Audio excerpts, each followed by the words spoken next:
ಅದರಿಂದ ನಾನು ಬದುಕಿಸ್ತೇನೆ. ಹಾಗಾದ್ರೆ ನೋಡುವ, ನೀನ್ಯಾರು? ಯಾರು? ವಿಷವೈದ್ಯ ಅಂದ್ರೆ ವಿಷವನ್ನು ತೆಗೆಯುವ. ವಿಷಯ ತೆಗೆಯುವ? ಹೌದು. ಹಾಗಾದ್ರೆ ನೋಡುವ, ನಿನ್ನ ಎಷ್ಟು ವಿಷ ಇರ್ತದೆ ನೋಡುವ. ಮಾವಿನವರು ಒಂದು ವೇಳೆ ಕಚ್ಚೋದನ್ನು ಭಸ್ಮ ಮಾಡಿದೆ, ಆ ಹಣೆಗೆ ಅದ ಭಸ್ಮ ತಗೊಂಡು ನೀನು ಹಣೆಗಟ್ಟು ಹೋಗು. ಅಲ್ಲಿಗೆ ಯಾರು ಹಚ್ಚಿದಂತ ನಾನು ನೋಡ್ತೇನೆ ನೋಡು.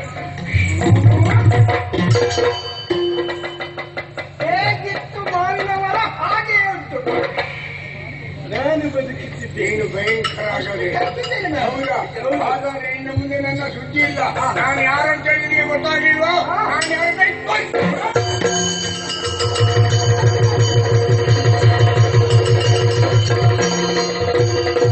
ಮೆಚ್ಚಿದನೇ ಭೂಸುರವೇ ಹತ್ತಿದರು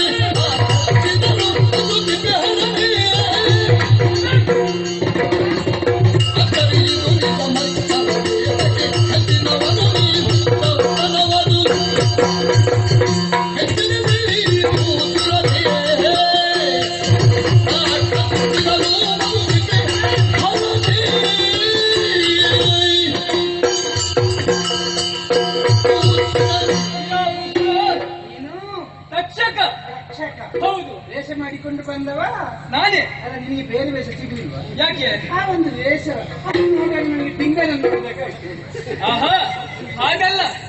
ನಿನ್ನನ್ನು ಪರೀಕ್ಷೆ ಮಾಡುವುದಕ್ಕೆ ಬೇಕಾಗಿ ಈ ರೀತಿಯಾದಂತಹ ವೇಷವನ್ನು ಮಾಡಿದೆ.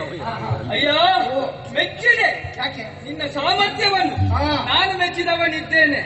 ನನ್ನಲ್ಲಿ ಅಷ್ಟು ವಿಷವಿದ್ದರೂ ಕೂಡ ಅದೆಲ್ಲವನ್ನು ನೀನು ಸರಿ ಮಾಡಿದೆಯಲ್ಲ. ಕಚ್ಚಿ ಭಸ್ಮ ಮಾಡಿದಂತಹ ಮರವನ್ನು ಹೌದು ಪುನರಪಿ ಬದುಕಿಸಿದ್ದೇನೆ. ಹೌದು, ಮೆಚ್ಚಿದ್ದೇನೆ. ಆದ್ರೆ ನೀನು ಹೋಗುವುದೆಲ್ಲಿಗೆ? ಪರೀಕ್ಷಿತರನ್ನು ಬದುಕಿಸುತ್ತದೆ. ಯಾಕಾಗಿ? ಯಾಕೆಂದ್ರೆ ಏನು ಬೇಕು, ಎಷ್ಟು ಬೇಕು ಅವ ಕೊಡ್ತಾನೆ. ಹೌದಾ?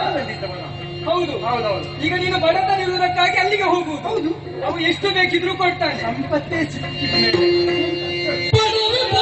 ಬಿಡುವ ಧನವ ಬಿಡುಕೊಡುವೆನು ನೂರ್ಮಡಿ ವಿಧವ. ಅಯ್ಯೋ,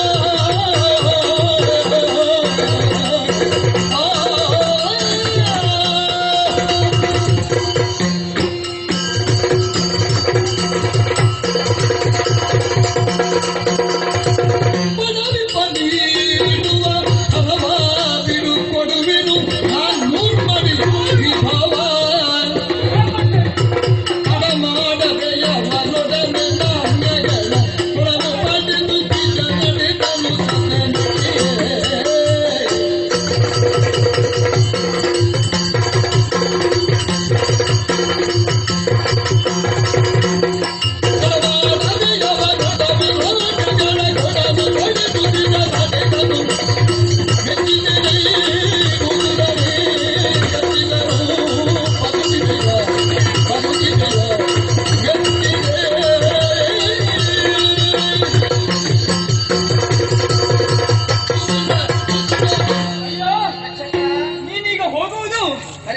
ಪರೀಕ್ಷಿತನಲ್ಲಿಗೆ. ಹೌದು. ಯಾಕೆ ಬೇಕಾಗಿ?